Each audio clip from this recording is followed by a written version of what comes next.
கல்வி என்பது எல்லாருக்கும் பொதுவா.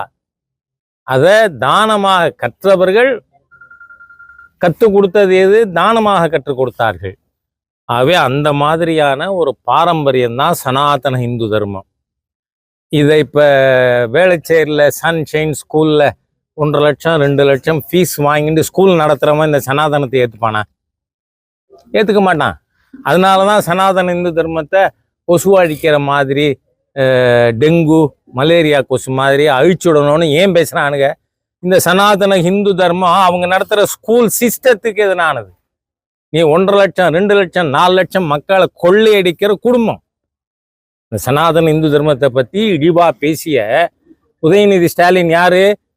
அவங்க நடத்துகிற பள்ளிக்கூடம் Velachery sunshine school. What is the fees they charge? ஆனால் இந்த சனாதன இந்து தர்மம் இன்னைக்கு வியாச பூர்ணிமாவில் இது சொல்றது முக்கியங்கிறதுனால சொல்றேன். இன்றைய தினம் மாணவர்கள் தங்களால் முடிந்ததை குருநாதருக்கு கொடுப்பாங்க. நீ இவ்வளவு கொடுக்கணும்னு அவசியம் இல்லை. அவ்வளவு உன்னதமான ஒரு சனாதன இந்து தர்மத்தை பற்றி இழிவா பேசுகிற கூட்டத்திலிருந்து நம் பண்பாட்டை கலாச்சாரத்தை காப்பாற்ற வேண்டும். அதுக்கு எல்லாரும் முன் வரணும். அதுக்கு ஊடகவியலாளர்கள் இன்னைக்கு ஏன் வியாச பூர்ணிமா ராஜா என்ன சொன்னான்னு ஒரு விவாதம் பண்ணுங்களேன்.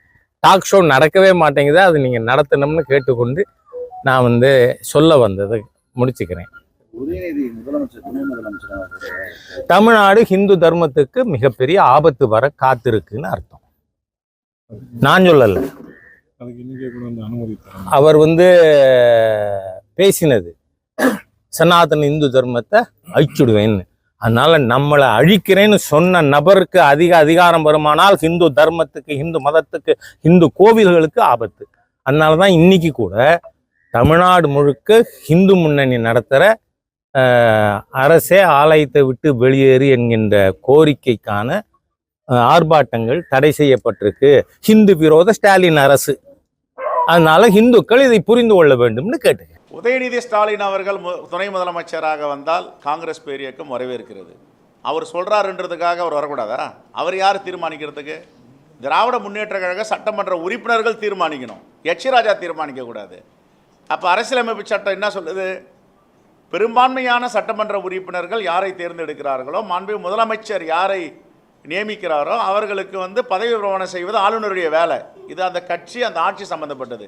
எச் ராஜா யார் உள்ள போந்து இதெல்லாம் சொல்றதுக்கு? அவருக்கு என்ன அதிகாரம் இருக்கு? ஆகவே நாங்கள் இதை வரவேற்கிறோம். அவர் துணை முதலமைச்சரை கொடுக்க சொல்லுங்க. மத அரசியல் பண்ணாமல் அவங்களுக்கு வேற என்ன அஜெண்டா இருக்கு? இப்போ நாங்கள்லாம் மக்களை பற்றி பேசுகிறோம், பிரச்சனைகளை பற்றி பேசுகிறோம், வளர்ச்சியை பற்றி பேசுகிறோம். அவங்க வளர்ச்சியை பற்றி பேச மாட்டாங்க, மக்களை பற்றி பேச மாட்டாங்க, விளிம்பு நிலை மக்களை பற்றி பேச மாட்டாங்க, மலைவாழ் மக்களை பற்றி பேச மாட்டாங்க. அவங்க பேசுகிறதெல்லாம் மத அரசியல். மத அரசியல் நானே இந்து மதம் தானே. இப்போ உங்கள் முன்னாடி உட்காந்துருக்கணும், இவர் மேக்சிமம் 90% நீங்கள் இந்து மதம் தான். இவர் யார் எங்களை பற்றி பேசுகிறதுக்கு? எங்களுக்கு இந்து மதத்தை பற்றி பேச தெரியும். அவர் வேலை என்ன? தூண்டி விட்டுட்டு அரசியல் ஆதாயம் பார்க்கணும், எல்லாரையும் எப்படிலாம் கொச்சைப்படுத்தி பேசணும், வெறுப்பு அரசியல் பண்ணணும். ராஜா காத்தவர் எதுவும் தெரியாது.